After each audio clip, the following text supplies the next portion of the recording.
Well, why don't we just go ahead and get started on the financial statements for September 2020.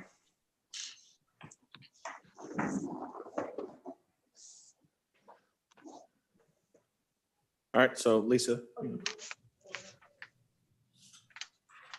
What?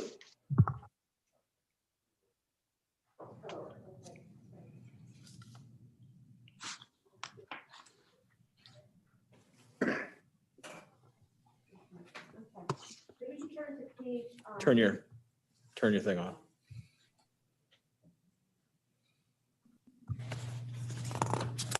Okay, if we can turn to page 32 for the Schedule B for September 2020.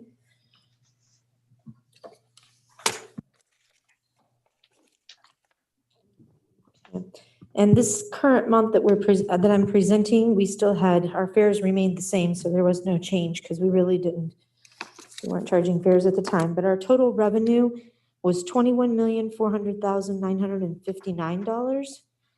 And again, in this month, our sales tax was, I had to estimate because by the time I had to turn the reports in, I did not have that actual number. And I think that actual number is up about 2% for the month. Our total expenses are at $12,894,712 with an income of about $8.5 million. And also on this,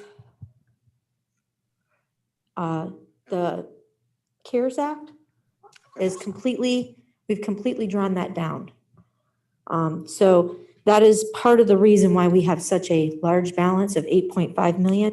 The total CARES Act that we were awarded for operating was $6,294,415. And again, that is a one-time revenue at this point. So other than that, there's nothing really out of the ordinary. Lisa, Go through the Chuck. PowerPoint. Yep. With that $8.5 million there, what's the cash balance then start to go up towards? Okay. Well, what Ben originally wanted to do with that CARES Act, because we had to use it for operational expenses. Right. We were putting that money aside to help with the construction of the building. So if you could actually turn to page, I'm kind of off the PowerPoint. I wasn't realizing I was going to give this report tonight. But if we go to the cash statement, which is on page 34 for the cash balance, our total cash balance is about 22 million. And 6.8 is obviously what we need for our operating to maintain that cash balance. And so we have about 14 million sitting for our capital projects. That wouldn't be just the building, it would be any capital projects that we have outstanding for our local share. Okay. And then we have the STS cash, which is strictly from the sale of the building, or the land, sorry, in Menor. Okay, thank you. Okay.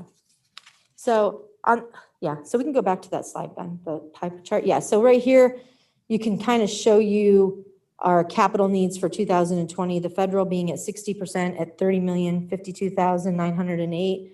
Our state is about 8% at $3,965,000, and our local is about 32% at $16,034,000.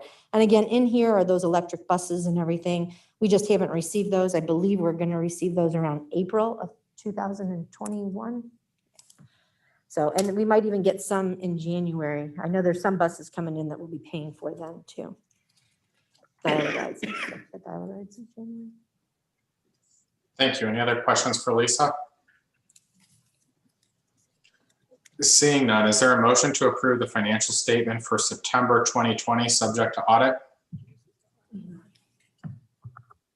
So moved. Second. Motion made by Mr. Zibble, seconded by Ms. McNamee. Vicky, if you could please call the roll. Martin, Yes. McNamee, Yes. Mantrella, Yes. Schiavone, Yes. Sheets,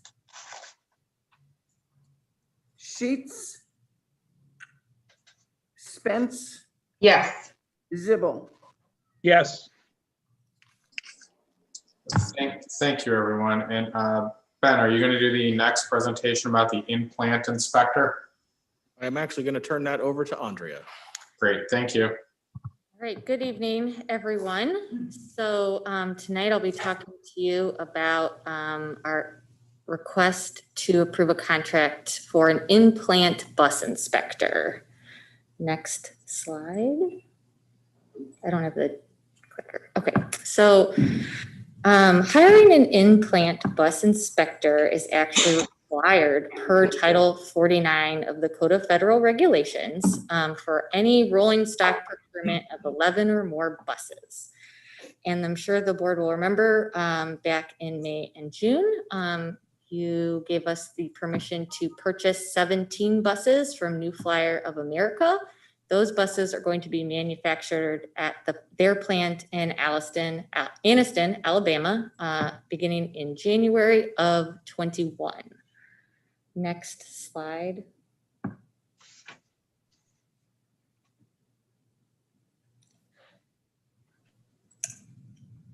All right, so what does a bus inspector do? The bus inspector is on site at the plant 5 days a week, 40 hours a week, protecting Laketran's interests during the manufacturing process. So they are there watching, observing, interacting with the manufacturer to make sure that each bus is built to the highest level of reliability and to ensure that each bus conforms with our technical specifications, industry standards, compliance with federal regulations such as Buy America. So the chart shows you here that the first diesel bus will enter the manufacturing process the week of January 18th. So that's less than 2 months away and should be delivered to us the first week of March in 2021. The first electric bus is scheduled to enter manufacturing the week of February 15th. And then all buses, all 17, should be here at Laketran the week of July 9th. So we have 6, 7, 8 months before we'll have all of our new buses on site. Next slide. So we solicited proposals for an implant bus inspector and received 3 responses. There were 5 of us on the evaluating committee, and we evaluated First Transit as the best value for Laketran, and we believe that they will do the best work for us. So this is how kind of the evaluation broke down.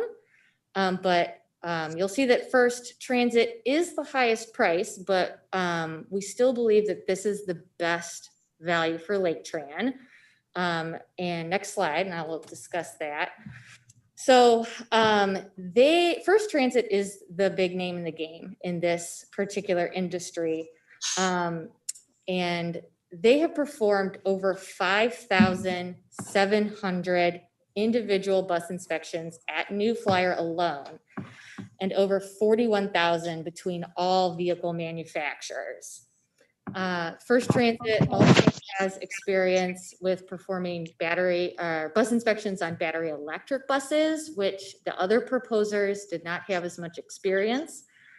And considering that this is new technology for Laketran, that's very important for us.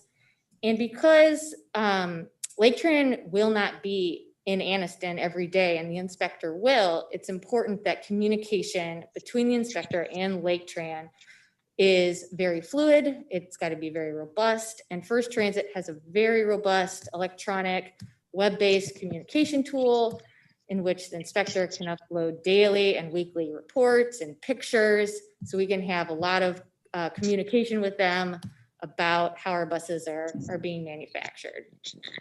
Next slide. So in conclusion, we believe that First Transit's level of experience is exceptional, and that this is the best vendor to represent our interests while our buses are being manufactured. Currently, these 17 buses will cost our agency over $12 million. This is a very large investment, and this is also a long-term investment. These fixed route buses have a 12-year useful life. So we want to make sure that these buses will be able to last for that 12 years, if not longer. And one of the ways to do that is to make sure that during manufacturing, everything is going as well as possible. So we recommend that the Board of Trustees approve a resolution to enter into a contract with First Transit for in-plant bus inspection and quality assurance services.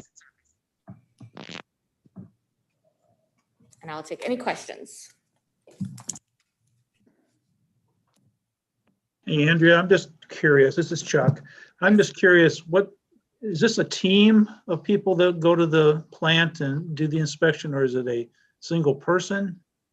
So at First Transit, it is going to be a team. There's a person who does the Buy America compliance review and the federal motor carrier compliance reviews. And then the person that's actually on site is usually one or two people. They might since it's a long process every day for 6 months, they don't necessarily live there. So there might be one or two that kind of trade off and on to watch our buses being made. And what type of qualifications do these people possess? In terms of education and degrees or technical certificates? I don't have the specific ones for who First Transit is going to, put on site for us, but typically they're professionals in the transit industry. They might be retired from working in transit. They might be engineers, former mechanics, that kind of thing. People who have experience in operating buses and working on buses. Side job for Dale and I. Actually, when I worked at First Transit, as a lot of you know, for 7 years, most of the folks that the bus line inspections group at First Transit has are former technical bus specification folks that, like Cleveland RTA has a person whose job is just bus engineer. And usually it is those folks from large agencies that were responsible for bus specs and sort of the engineering components at big transit agencies. This is their retirement job because they can, fly around the country to different bus plants and inspect buses on a more part-time basis. Gotcha. Okay. This is Donna. Who has done these inspections for Laketran in the past? Yeah. First Transit inspected our 97 new flyers, and they did our big purchase of the 9 and 10 cutaways at El Dorado. Thank you, Keith. Thank you. Any other questions? At this time, is there a motion to approve the resolution to hire an in-plant inspector for local route bus inspection? So moved. Second. Motion made by Mr. Schiavone, seconded by Ms. McNamee. Vicky, if you could please call the roll. Martin, Yes. McNamee, Yes. Montrella,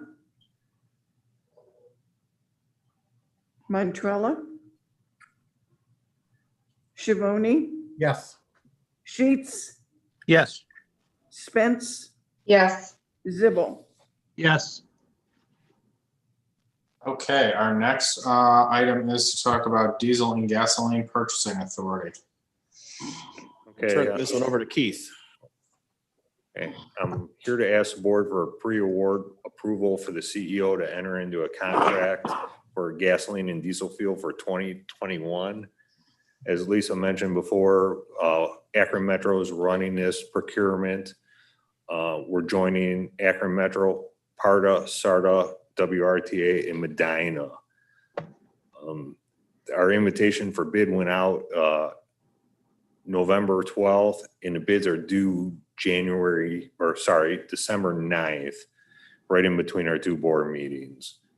Awards have to be made by 3 o'clock on December 9th to avoid additional negotiations. We estimate that Laketran will use about 306,500 gallons of diesel fuel, which is about 185,000 gallons in commuter and fixed route buses, and about 120,000 gallons in dial-ride buses.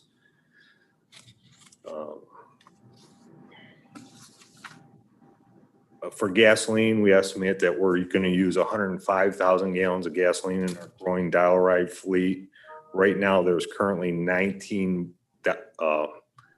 unleaded dial-ride buses with 6 on the property ready to go into service, with another 8 more to go. So it'll be 33 buses fueling here next year. In this procurement, Laketran is not required to purchase only these quantities. The way this procurement's written is we're able to purchase quantities greater or less than. This is only an estimate we gave for them, for the bidders to give us a price, which the Energy Information Administration thinks diesel fuel is going to be flat in 2021 price-wise, but they expect gasoline to increase by 3%.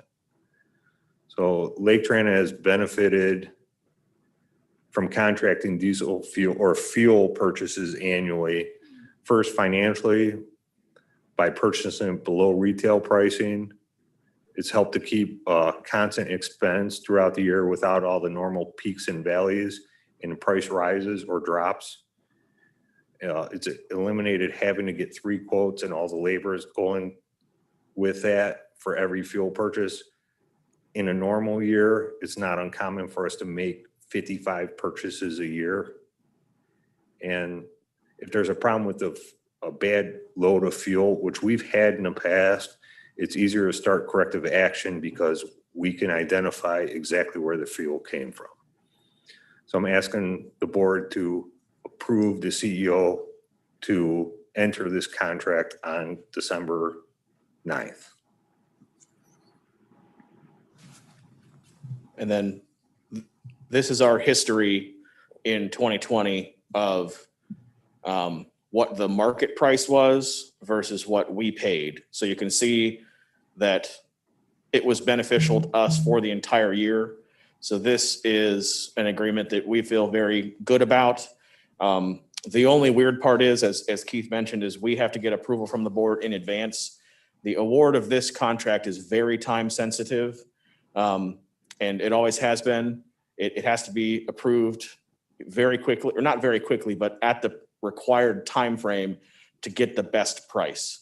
And that's why we bring it before you now to seek approval in advance so that we can get that best price when we agree to the amount. And Keith, did you mention this is the same format we've used for the last 4 or 5 years? So this is the exact same procurement process, the exact same partners, and sort of everything we've done in the past. This is the same exact process. Any questions for Ben or Keith? Where does the electric charging come into play as far as cost for fuel, that type of fuel? We will have an agreement with First Energy and the city of Painesville. So they are not included in any way in this agreement. They would be purchased through, our typical electrical vendors. And we have some special electric meters at all those sites, which measure the electricity differently than it measures your house, and actually sort of smooths the demand curve for us to get a better price on that electricity. Okay, thanks. Any additional questions for Ben or Keith? Is there a motion to approve the resolution authorizing the CEO or his designee to enter into and execute a fixed price contract for diesel fuel and a fixed price contract for gasoline for calendar year 2021? So moved. Second. Motion made by Mr. Schiavone, seconded by Mr. Montrella. Vicky, if you could please call the roll. Martin, Yes. McNamee, Yes. Montrella, Yes. Schiavone, Yes. Sheets, Yes. Mintz, Yes. Zibble. Yes. Thank you, everyone. And it looks like I'm going to turn the meeting back over to Ben. Thank you very much. I would like to talk about our request for a revised organizational chart in concert with the 2021 budget. So I mentioned this at the 6-month look ahead in the last month, that based on changes with Lakeland, we had an immediate need to hire a facilities tech to help facilitate the maintenance and cleaning of that building, along with the one under construction in Wickliffe. I tried to, for each of these positions being requested, I tried to include a COVID impact. So, how has COVID impacted our desire here? This was originally planned. This was in the original 3 phases of people that we envisioned post-levy. We originally planned for it in June. We delayed it due to COVID, and we kind of kept delaying it until the need arose. And this change with Lakeland has caused the need to arise. So on the slide, you can also see I tried to put a schedule of when we think that position will be hired. We plan to pursue this immediately. It will probably take 60 to 90 days to actually bring a person on board, but we intend to post quickly. In the request is also a request for 3 lead mechanics. These are the final phase, or final step in the increases in the maintenance department. We intend to post them immediately. Quite honestly, hiring mechanics takes a very long time. They're very difficult positions to fill, and they are very hard not to retain. Once we get them, we keep them for a long time, but the hiring of them is very unpredictable. We can go 4 months with no applications, and then sort of all of a sudden we'll get 5. So realistically, our estimate is if we post this right away, we wouldn't actually have these positions filled until towards the end of 2021. This is the final increase that we have planned for the maintenance department. These positions are shift leads, which are something that is new. They are intended to be mostly a working foreman. They permit us to go to a 24-hour shift without the addition of any traditional management. So these guys or gals are intended to be on property, sort of acting as the supervisor, if you will, for the mechanics working overnight or in hours where Keith isn't around. So these are a very efficient way for us to manage our work, because 85% of their time, we still expect to be what we call wrench time, where they're out there working on vehicles. The other 15% is sort of a coordinating effort where they assign work. They make sure that if road calls are taking place, the right people are going on them. One of the things, COVID has not changed the maintenance department's work a lot. There have been some decreases, but overall, those decreases have been eaten up by additional cleaning and sanitization. So, they might be doing 1 or 2 less repair orders, but they still have to go out and do even more work to clean and sanitize the buses. And again, ridership is down, and we'll touch on this a couple more times in this presentation, but vehicle miles haven't really seen a massive drop, because it takes a lot more resources to provide socially distanced dial-a-ride than it does regular dial-a-ride. So I also wanted to, for the mechanics, show the board a little bit of the detail that we use when we say, let's hire more people. This is not something we do by just sort of a guess. There's a pretty detailed process we use to come up with these plans, and the original plan for the maintenance department was derived in 2019. We went through a vehicle equivalent analysis recognized by the National Fleet Management Association as an industry standard for calculating how many techs you need to do work in your facility. The calculation told us that based on our fleet, we should have 14.01 mechanics, not counting their absences, working to keep our fleet at the level of repair that we're required to keep it by the FTA. So we took that, we added absence history. So we used this year because we have a little bit higher absences this year than we would normally. This number would be down a little bit because of COVID has forced that up slightly. But generally it hovers in a similar area where we have about, on average, 1 person missing from the maintenance department at a time, whether that's for sick or vacation or whatnot. On average, Keith is missing 1 person. So together, these data points say we need 15.33 people. This request puts us at 15 mechanics. And so we take those analysis and we say, okay, that's great. This analysis told us we need 15 people. how do we compare to our peers? And we are lucky in this industry to be able to get data very easily from other transit systems to say, what is your staffing level per bus? And so we can compare ourselves to a lot of other systems. So as part of the analysis, we did that exercise. So when this exercise was done, you can see it suggested we needed 14.3 mechanics per vehicle. And here are what our peers have. I'm sorry, buses per mechanic. So, in Cincinnati, there's one mechanic for every 4.3 buses. In Youngstown, there's one mechanic for every 7 buses. And so you can see that we, in this analysis, had more buses per mechanic than any other agency that we could get data from.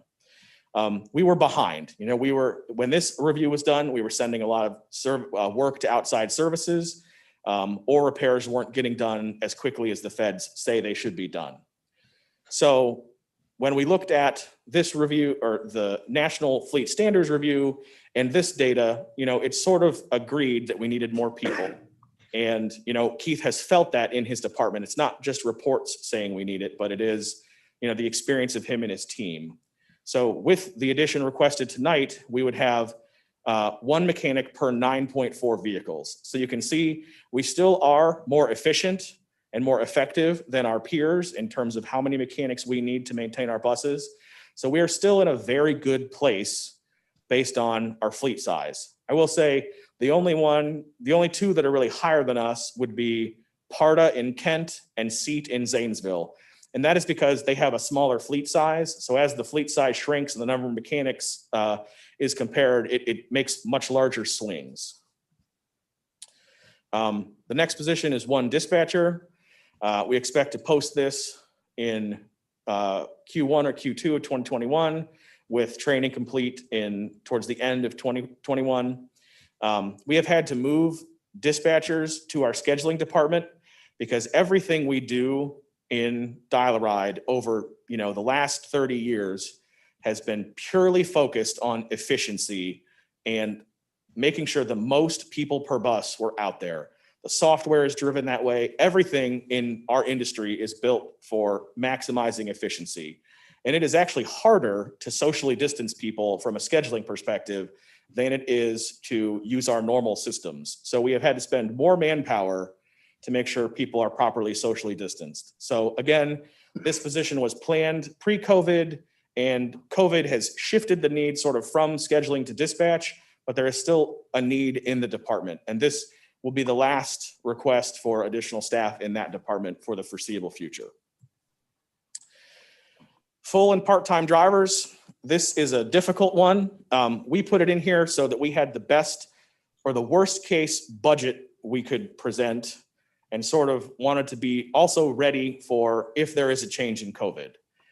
These positions would be hired based on ridership. So I don't know when or even if exactly they would be hired because we don't know exactly how ridership is going to go. There is going to be sort of a bell curve of staffing need as ridership goes up, but COVID is still in existence. It takes a lot of resources. But as we can sort of move away from social distancing, we'll be able to sort of go down a little bit in employees because we'll be returning to a more efficient operation. It typically takes 6 to 8 months to hire people. And these are not quote unquote new positions. These are backfilling the Dial-A-Ride positions that we used to start Route 8 and 9. So this is a net sort of at the end, when you look at these positions, these are a net neutral to where we were before Route 8 and 9 for Dial-A-Ride. I wanted to give you some metrics about how much less efficient we are during COVID because of social distancing. So in 2019, we had 0.12 passengers per revenue mile. And that's a pretty good number. We're right around with our peers in that area. From March to 2020, we are down to 0.07 passengers per mile. This is a 41% reduction in efficiency purely due to COVID. The reason I selected revenue miles, not revenue hours, is the only time we are tracking revenue miles is when a bus is actually traveling from A to B with passengers on it. So even if a driver had a little bit extra time because of COVID, which has happened a couple times, this number would not be impacted. I put another statistic in here, which is number of trips per run. So the number of trips on an average dial-a-ride run in 2019 was 9.11, and this is across full and part-time. In 2020, it's down to 5.2. And that again is because we have to socially distance people on the buses. You know, normally on dial-a-ride, the way it generally works is you pick up a person headed to their destination, you pick up another one, then you drop a person off and you pick them up, and you're sort of always shuffling a couple people on the bus all day long. With not being able to do that, it takes a lot more resources. So this is a particularly challenging one. We included this in the budget as if we were hiring them January 1st. I don't expect us to do that, but we wanted to be as conservative as possible to make sure that in the event, let's say a vaccine occurs in December and ridership skyrockets, we can react as quickly as we possibly can. I don't think that's going to be the case. That also means that I expect the cash balance in the 2021 budget to actually be larger than we projected, because we don't think we'll hire these positions in January 1. But we're not ultimately 100% sure what will happen because of COVID. Next, or last, we have customer service representatives. So we plan to hire these in first quarter of 2021. One of these positions is to cover a person we moved out to the front desk. The other one is to help us combat some really long wait times for customer service. So right now, pre-COVID, which means 2019, there were some times that we had wait times in the queue. So you call for dial-a-ride, how long are you waiting before a customer service rep takes your call? It was over 2 hours. Now that didn't happen all the time. It happened more than I thought. But the average wait time during that period was 38 minutes. So on average, if you called us for any reason and talked to customer service, you had to sit on hold for 38 minutes. Now, in at the end of December last year, we did add a couple part-time positions to customer service. And we have seen a slight reduction, or well, a healthy reduction in some ways, during COVID, even with fewer phone calls. But even during COVID, our longest, that says longest, it should say longest, I'm sorry. Our longest wait time was still over an hour. And the average wait time was 20 minutes. And, you know, we feel like that is an unacceptable level of customer service to the public. You know, if you call the gas company and you have to wait for 20 minutes, typically you're pretty angry by the time you actually get to talk to that person. So this is something that, even though COVID has occurred, we still need to do a better job. And so those positions are there to be able to do a better job so that our customers don't have to sit on the phone for an average of 20 minutes. You know, there's certainly lots of cases where that was worse. Sometimes it was better, but in general, we need to do a better job. And this includes, you know, pushing people more and more to schedule their trips online, to tell them, hey, don't call us. You can do this right away online. You know, the population that uses dial-a-ride, a lot of those folks just, they want to talk to a person. And, you know, you can see how bad they want to talk to a person because they will wait very long amounts of time, which I think most of us would say, I am not willing to wait that time. And so that is sort of a rundown. In the briefing paper, I have the financial impact, which again is in the 2021 budget numbers you saw today. I know that's a lot of information relatively quickly. So I don't know if any of you have any questions about that. I'd be happy to answer them. Any questions for Ben? Ben, why didn't we move quicker to provide better service at the customer service level? Well, we have, as we add people, we have tried to be careful and not add them too quickly. So we added a couple people in to see how it would affect our metrics, and it did not have the impact we wanted. So we have come forward with this, which is sort of implementing that whole plan a little bit sooner than we expected, because even during COVID, we still couldn't get wait times to where we wanted them to be. It's whenever we talk about adding a position as a long-term cost, we get kind of nervous because it's a long-term commitment. So we like to be careful and sort of, you know, tactical when I want to bring these things to the board for approval.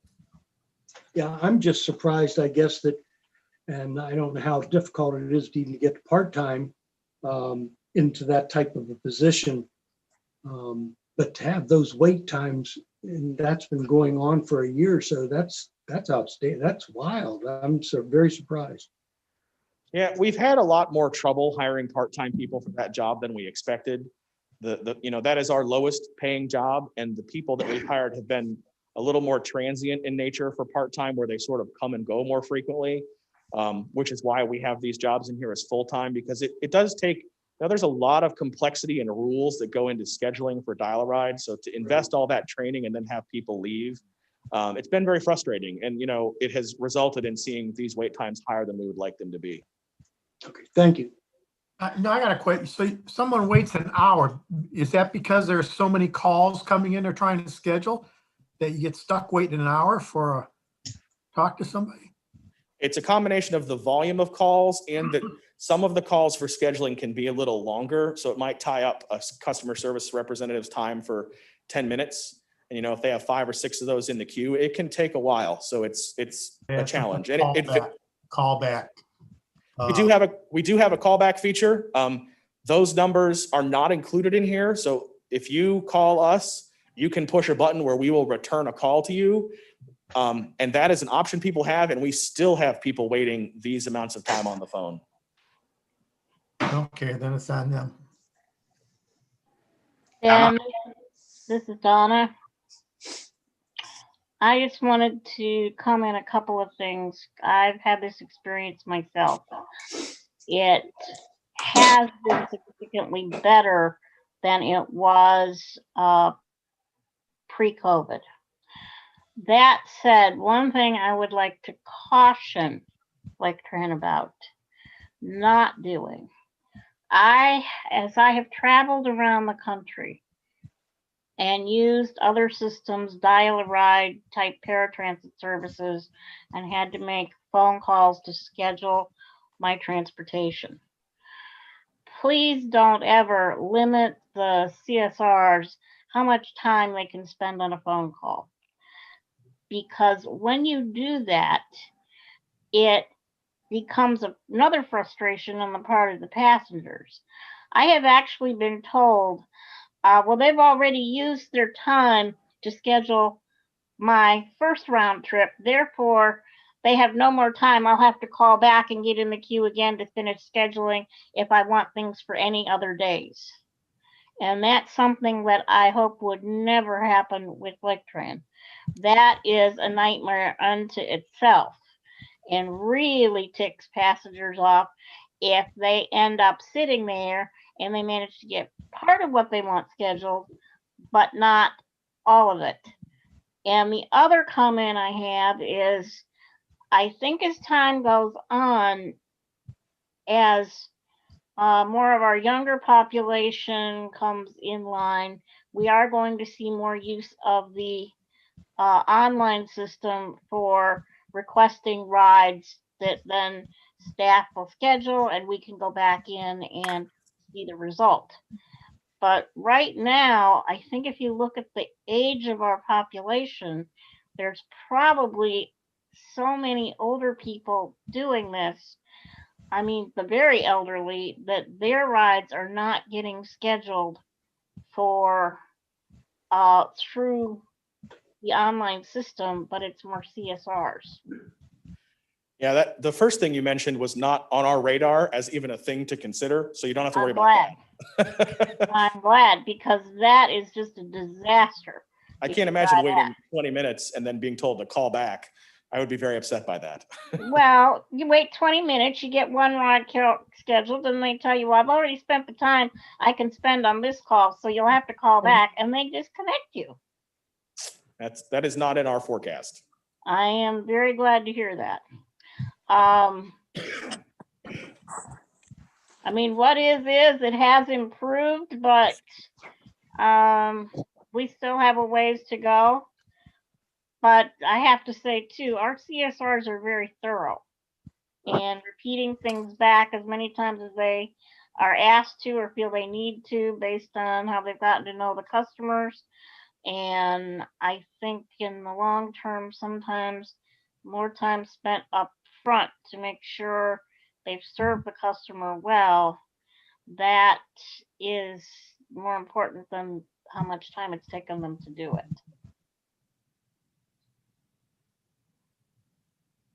Thank you. Any other questions or comments for Ben? Seeing none, is there a motion to approve the resolution authorizing the chief executive officer to update Laketran's table of organization to reflect the attached changes? So moved. Motion made by Mr. Schiavone. Is there a second? Second, Seconded by Ms. McNamee. Vicky, if you could please call the roll. Martin, No. McNamee, yes. Montrella, No.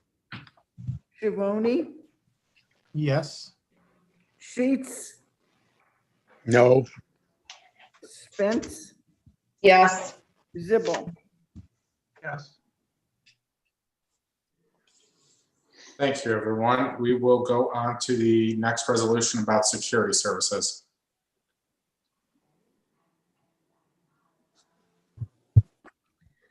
All right, so I'm sure as most of you are aware, we had an unfortunate incident on October 28th where a Laketran employee was assaulted in our parking lot on their way into the building in the early morning.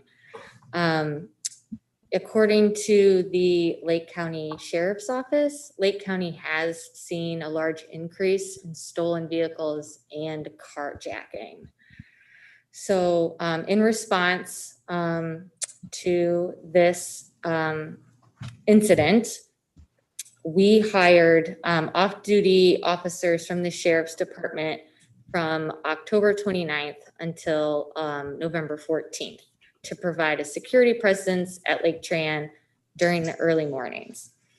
However, the Sheriff's Department cannot guarantee that they can provide this service to us on a permanent and long-term basis. So we decided to reach out to other security agencies in the area to see what kind of options we have. Next slide. So, this is new for Laketran. We haven't had to acquire this type of service in the past. So there's, different options available to us, and they have different price points.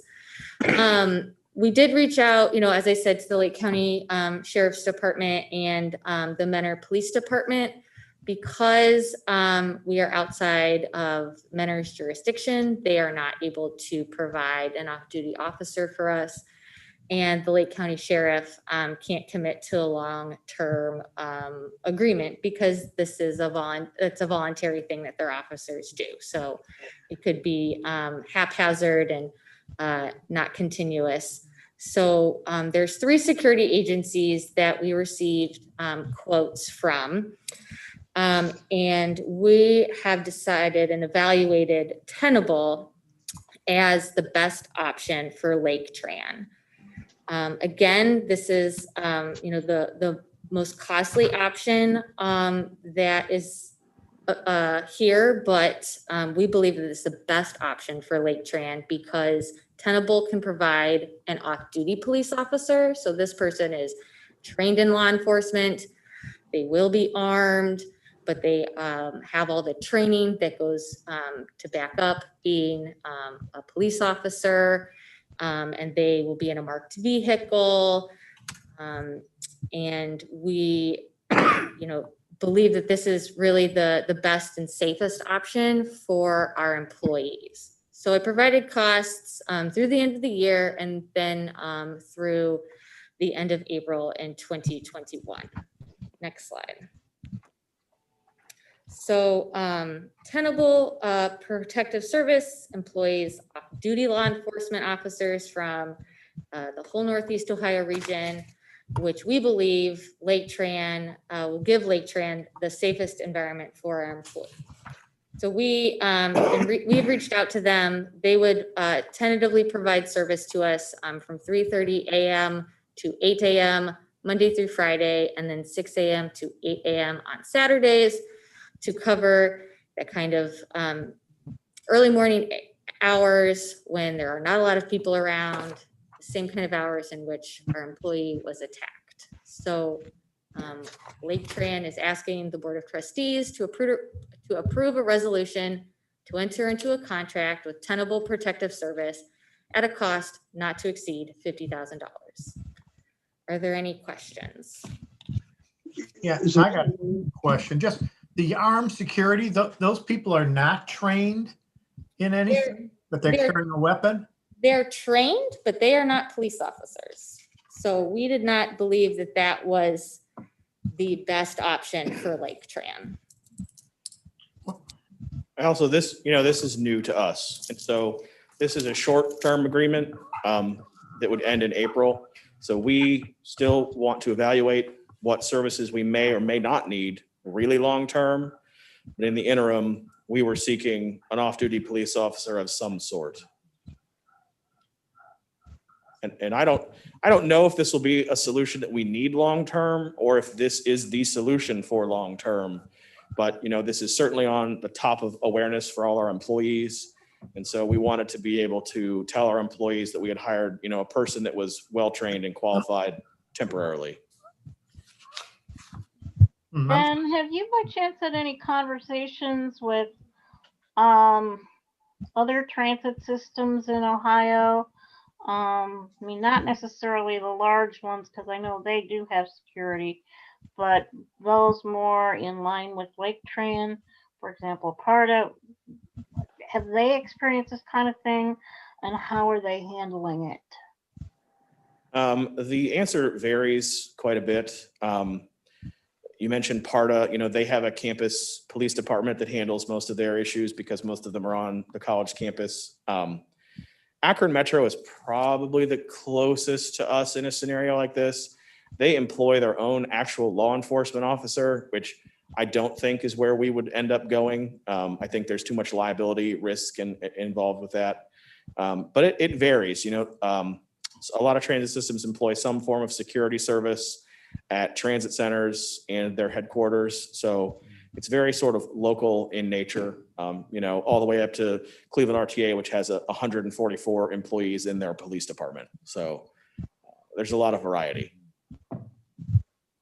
And well, your comments just brought to mind another question I had, which is, does Tenable, they are well insured, I assume? Yeah, we're still working through some of those details, but yes, they have I think they have a $2 million umbrella. I'm not sure you can talk about this or whatever, but what was the outcome of that circumstance that brought all this together? Who were those people? Who did they know? What was going on? Do we know anything?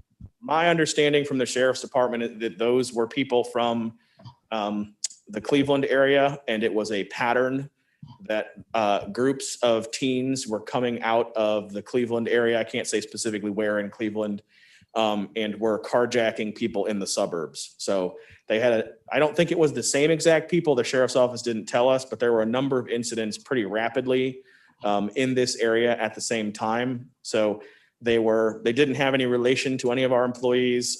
They were strangers to us. And so there wasn't any really connection between them and us, except that we are pretty confident that they were premeditated in their striking at us because of where they were waiting and the time of day they chose to do it against, in this case, several single females that were coming to work in the dark. So there wasn't any connection to our employees, but there was certainly, in our opinion, a targeted effort at Laketran employees. Have there been other incidents in the, let's say even the Nowaka area that have involved anything like this at transit systems? I don't think it was specifically targeting at transit systems. If you follow the Lake County Sheriff or the Mentor Police Department, there have been numerous of these kind of crimes being reported, shockingly, almost daily.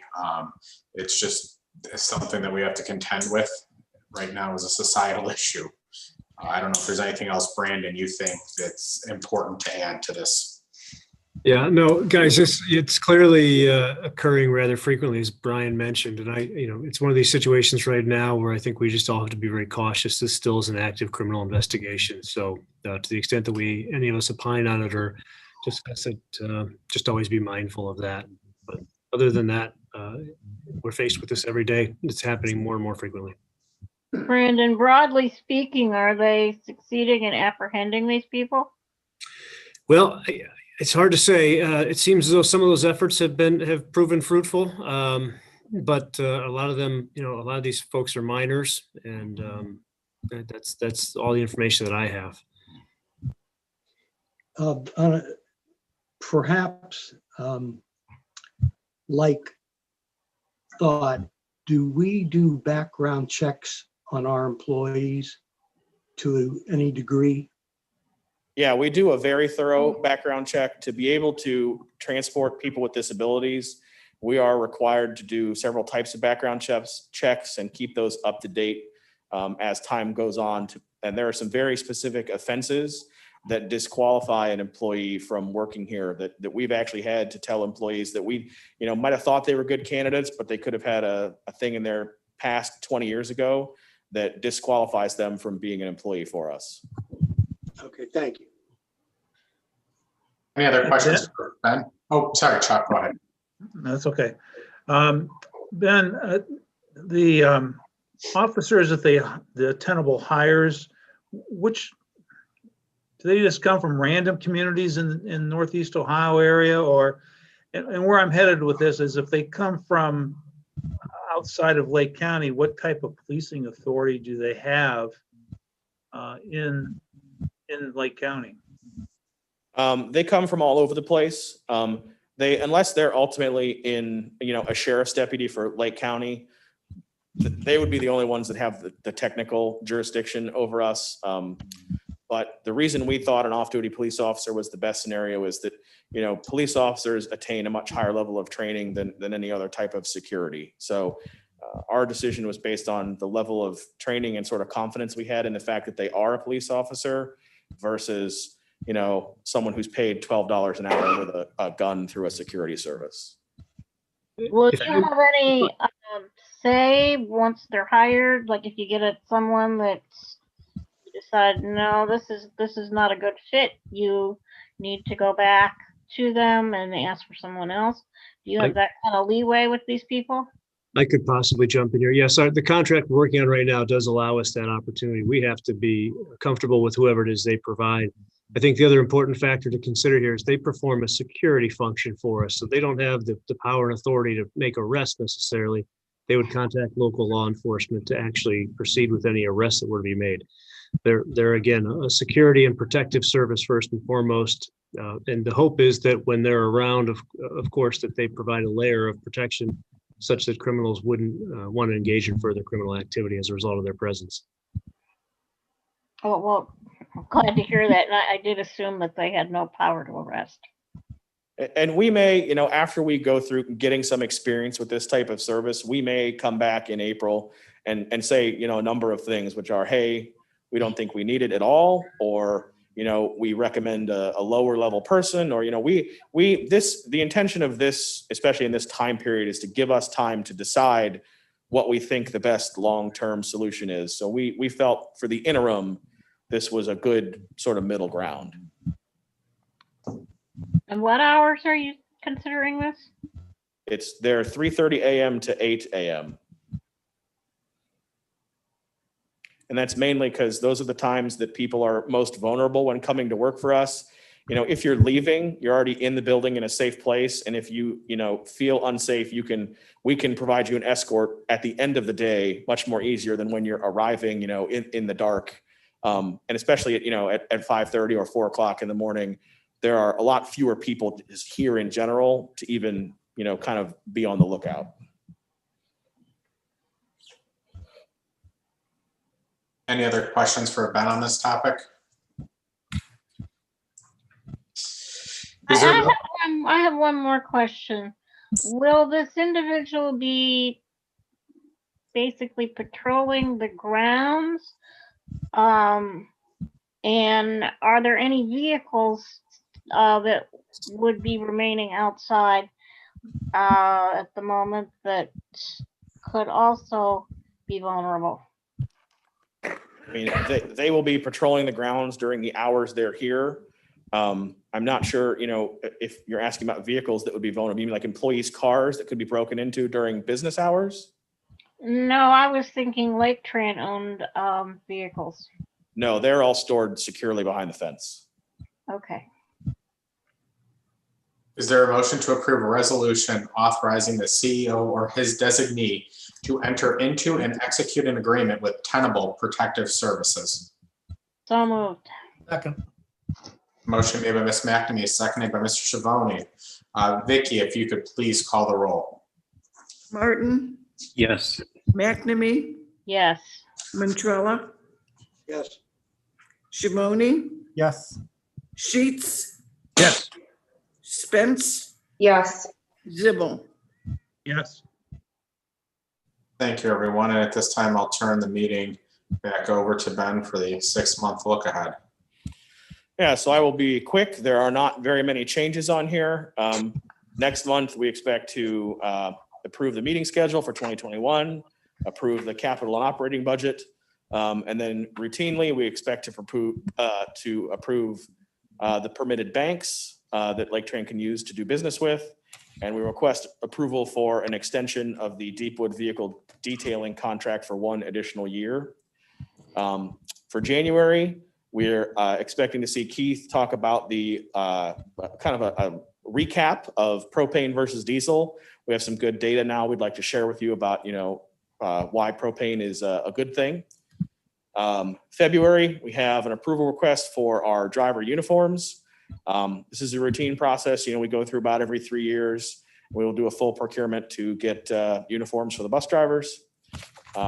In March, we expect to request landscaping for all of our sites except for headquarters.